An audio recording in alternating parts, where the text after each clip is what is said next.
Hello students, I have prepared another video to teach you all how to write diary entry. Okay.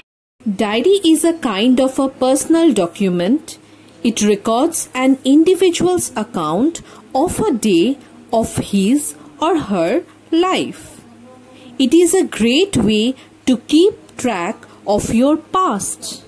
Keeping a diary is a good way of recording the main events of the day.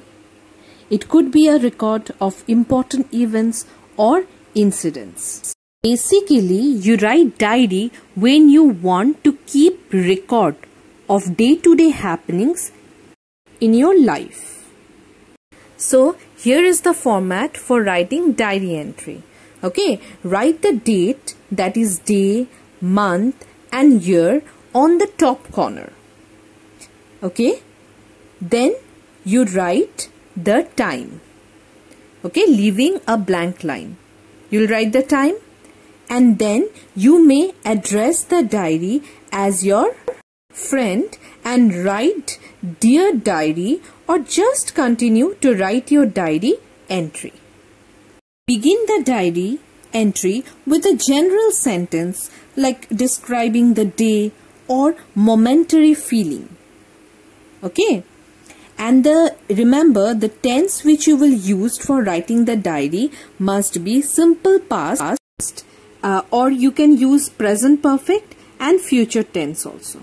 Okay, so after writing the body of the diary you will write your name by leaving a blank line. Okay, at last you see writer's name means your name must be written. Now I will show you how to write a diary. Okay, let's start.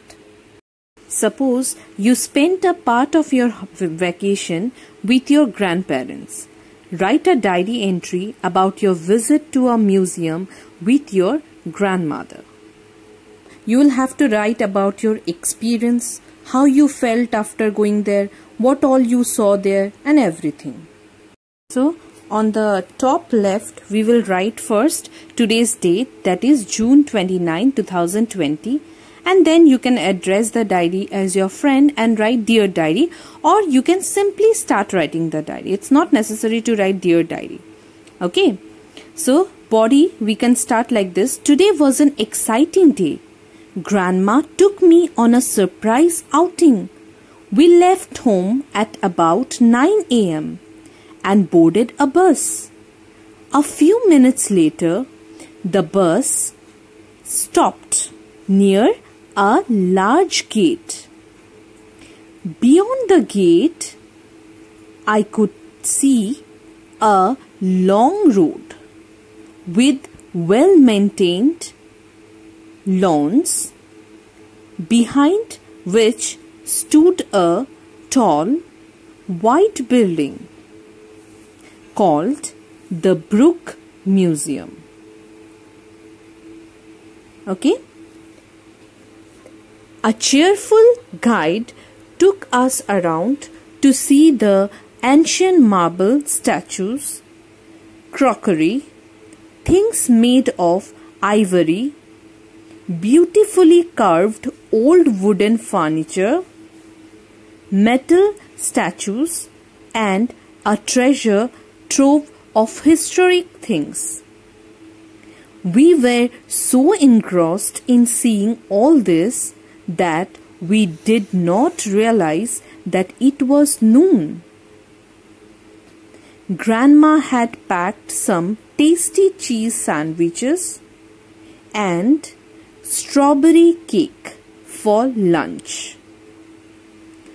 After our delicious meal, we returned back to the museum to continue our tour. We went on to see a good number of clocks collected from different European countries. There were birdcage clocks, bracket clocks, grandfather clocks and skeleton clocks from the 18th century. It was nearing 3 o'clock when the guide stopped near an unusual British bracket clock and requested all the visitors to gather around it. As the clock struck 3, a miniature toy soldier came out of an enclosure and struck the gong thrice and returned back to the enclosure. It was time to go back home. I enjoyed every moment of my visit there. At the end, you will write your name. I hope you will be able to write the diary entries which will be given in the assignment. Thank you.